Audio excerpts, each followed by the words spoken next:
If you've ever found yourself chasing someone, even though you know deep down he's not the one for you, well, I hate to break it to you, but the only person keeping this going is you. The problem isn't him. It's been you the whole time. He's already shown you exactly what he's capable of and that he's not going to change. But somehow you still find reasons to stay blinded by the fantasy of what could be instead of seeing the reality for what it truly is. And what better example to learn from when it comes to chasing fantasy over reality than Carrie Bradshaw? She is someone we can all relate to. We can all see a bit of ourselves in her. She made plenty of messy and ridiculous choices in dating, which makes her story a perfect guide for what to avoid in our own relationships. And so by reflecting on her experiences, we can learn to stop repeating the same patterns and navigate our own love lives in a healthier way. For anyone who isn't familiar with her, Carrie Bradshaw is the main character of the iconic TV series Sex and the City.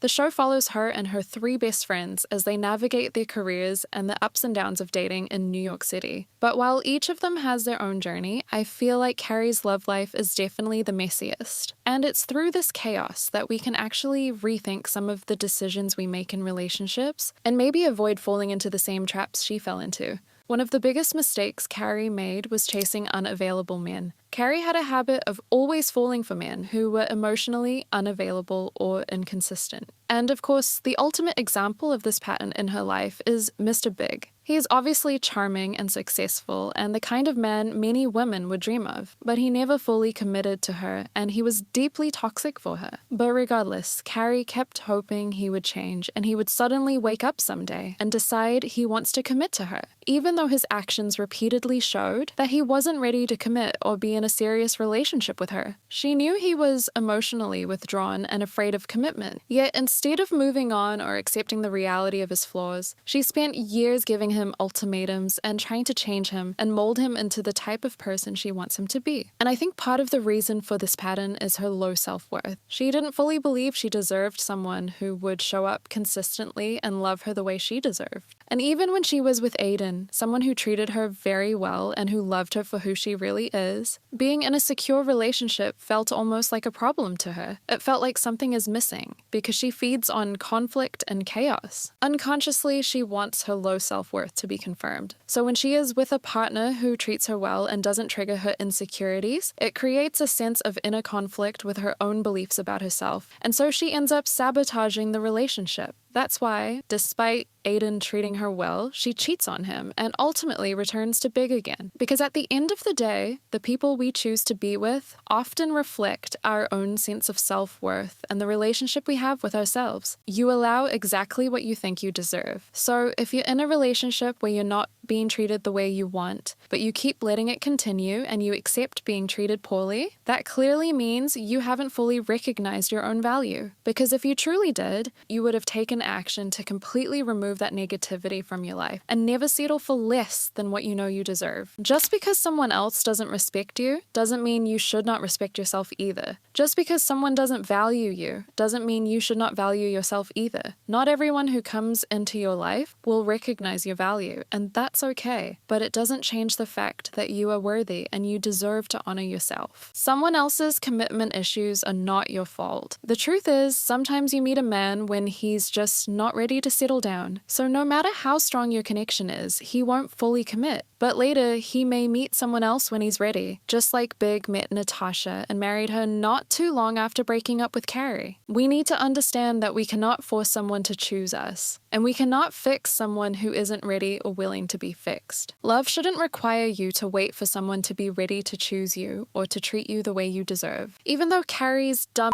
stuck around until Big eventually married her, it's important for us to realize that it's never worth being stuck in the cycle of maybe someday he'll finally realize I'm the one. Love shouldn't feel like we're constantly chasing someone's potential or holding on to the fantasy of maybe someday. Which brings me to another mistake Carrie did, which is that she fell for Big's potential. Carrie spent years chasing the idea of what Big could be, instead of seeing the version of him he was actually showing her. In psychology, falling for someone's potential is often explained by the concept of fantasy bonding. So this is when you create an imagined version of a person or relationship based on who you want them to be, or the future you hope for, instead of seeing them as they truly are. It feels real because you're emotionally attached to the fantasy, but in reality, you're in love with the idea you created in your head, not the actual person standing in front of you. And Carrie, being so caught up in her own hopes and dreams for big, she just couldn't see what was right in front of her. Even her friends warned her countless times. They regularly tried to give her advice, but she rarely listened. Most of the time, she would get defensive whenever they tried to talk to her about it. And because she was so blinded by the fantasy she created in her head, she made a lot of selfish choices, hurting both herself and the people who genuinely cared about her. One clear example of this, right, is when she ditched her friend Miranda, leaving her alone at the bar just so she could stay and have dinner with Big. You're at Big's?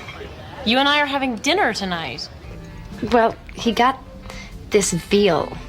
You blew me off for a piece of politically incorrect meat? Which highlights the fact that she often chose her own desires over her truly supportive friends. And another example we already mentioned is when she cheated on Aiden, even though he genuinely cared for her and treated her well. Her desire for excitement and the fantasy of what Big could be took priority over the real, healthy relationship she already had. In chasing Big, she gave up a genuinely good person who loved her for someone who never considered her feelings in the first place. You cannot control how people treat you, but what you can control is who you let into your life. You have the power to choose to spend your time and energy on people who genuinely care about you and value you, rather than choose to be with people who don't. There's this theory I really like called the let them theory, which was created by Mel Robbins. And she basically says that a lot of the pain we feel in relationships comes from trying to control things we cannot control. We spend so much energy hoping someone will see our worth or finally commit, when really that's not our responsibility. She emphasizes that the healthiest thing we can do is to let them. If they want to choose someone else or something else over you, let them. If they want to go weeks without talking to you or texting you, let them. If they're comfortable with the fact of never seeing you, let them. If they want to walk away from you life, open the door wide for them and let them. And listen, I know it's not always easy to let go of someone you've invested so much in, or from the picture you built in your head of what things could be. But holding on to the wrong person will only blind you to the people who truly value you. So stop making excuses for him. Stop waiting for him to change. Value yourself enough to walk away. If he treats you like nothing, make him nothing in your life. If he can't show up fully for you, don't show up for him at all. Learn to remove yourself from situations that don't serve you,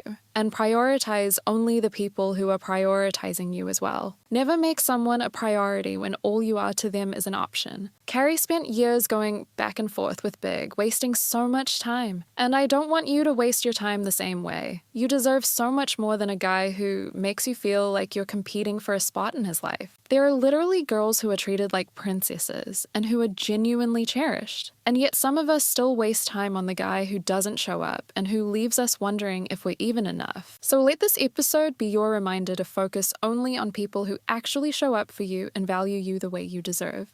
That's it for today. Thank you so much for watching. I really appreciate you spending your time with me again. I love you and I hope to see you in the next one. Bye.